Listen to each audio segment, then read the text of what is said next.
দোকানে ঢুকে জোর তোলাবাজি। সাঁতরাগাছি থানা এলাকায় রামকৃষ্ণ মন্দির পাড়ায় সকালবেলায় দোকানে এসে হামলার অভিযোগ স্থানীয় দুষ্কৃতী রাজা মালাকারের বিরুদ্ধে।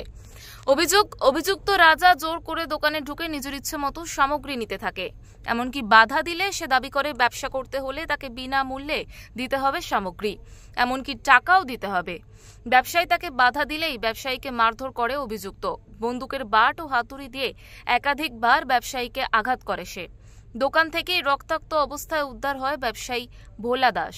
কাছে এসে প্রথমে ওনারা একজনই ছিলেন, একজন এসে জল চেয়েছেন। তো বাবা পেছন থেকে ওখান থেকে এসে সামনে দিকে এসে এদিকে জল দিচ্ছিলেন। তো জল দেওয়ার সময় পেছন থেকে এসে প্রথমে বন্দুক ঠেকানো হয়। তারপরে বন্দুক বাবা বুঝতে পেরে তার হাত থেকে এরকম সরিয়ে দেওয়ার পরেই হাতুড়ি দিয়ে সে অজস্রবার আঘাত করা শুরু করে দেয়। অসংখ্যবার মাথায় আঘাত করেছে এবং আঘাত করে হেড ইঞ্জুরি, স্ক্যাল্প পুরো ইঞ্জুরি করে পুরো রক্তাক্ত করে মেরে মাথা ফাটিয়ে দিয়েছে। মাথায় প্রচুর জায়গায় মাথায় চোট হয়েছে। তারপরে আমাকে খবর দেওয়াতে আমি বাড়িতে ছিলাম। বাবাকে নিয়ে এসে আমি সঙ্গে সঙ্গে থানায় ভিজিট করে নারায়ণা হাসপাতালে নিয়ে গেলাম। একেবারে ছিনতাই, প্রাণনাশের।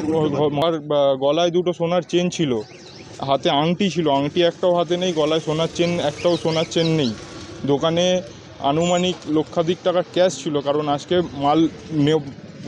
মালের টাকা পাঠানোর দিন ছিল।